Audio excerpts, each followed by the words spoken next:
Global warming will raise work-related heat stress, damaging productivity and causing job and economic losses. The ILO says the world's poorest countries will be the worst affected. Projections based on a global temperature rise of 1.5 degrees centigrade by the end of the century suggest that by 2030, 2.2% of total working hours worldwide would be lost due to higher temperatures, an equivalent loss of millions of full-time jobs. Heat stress refers to a situation where it is too hot to work, or at least too hot to work at normal intensity. So it affects workers' safety and health, it affects the economy, and it affects productivity as well. Our report shows that 80 million jobs will be lost in 2030 because of heat stress.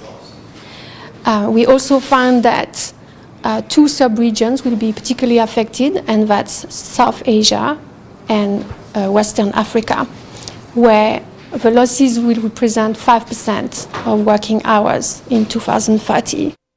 The report draws on climate, physiological and employment data and presents estimates of the current and projected productivity losses at national, regional and global levels. The World Health Organization has said that heat stress linked to climate change is likely to cause some 38,000 extra deaths worldwide between 2030 and 2050, while agricultural workers, especially women who make up the bulk of laborers in that sector, will be most affected.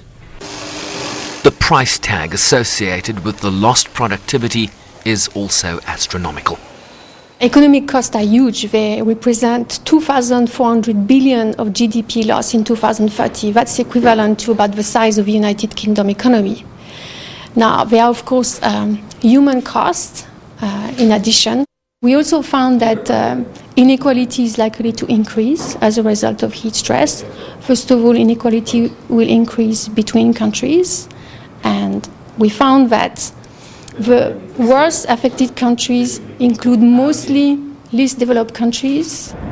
Sectors that include transportation, sport, industry and construction will also be among those affected by the rising heat.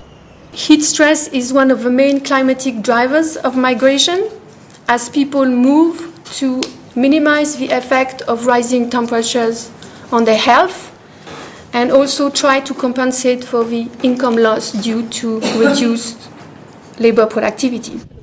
The World Meteorological Organization recently found that 2019 was on track to be among the world's hottest years on record, while scientists remain concerned that insufficient climate change mitigation could produce tipping points that make parts of the world uninhabitable.